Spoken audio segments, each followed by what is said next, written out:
Tara guys, libutin natin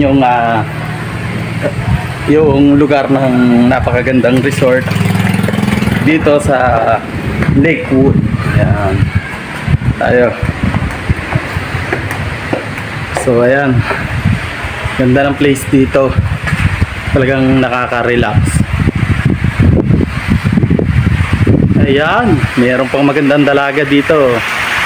So ayan guys, kita nyo naman, napakaganda ng resort dito. Ayan, kita nyo, nakaka-relax. Ayan. Ano to? Villa Crisanta Spring Resort. Ayan.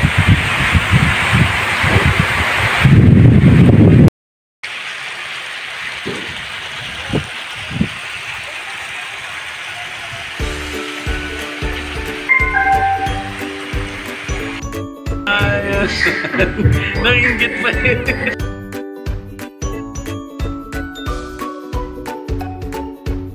So ayan guys, tapos na tayong mag-set up. Medyo relax na lang tayo. Ayan. Pagkatapos natin mag-set up, syempre it's time to relax. Ayan, napakaganda ng place dito sa Villa Crisanta Spring Resort. Ayan, dito lang yan sa may Lakewood. Sakop pa rin po ito ng Los Baños, Laguna. Ayan, talagang kung ikaw magre-relax dito, punta ka lang dito sa Villa Crisanta Spring Resort. Talaga namang nare-relax ka sa ganda ng ambience. Siyempre, hot spring. Talaga marirelax ka dito kasama ang iyong pamilya.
So ayan guys, tapos na kami mag-set up ngayon. Dito muna kami nagre-relax dito sa may ilog. Ayan, namimiwas ang aming boss. Ayun, oh. Ayan, dito kami sa may ilog. Ayan, maraming dalag at saka hito. Ganda ng lugar dito guys. Ayan.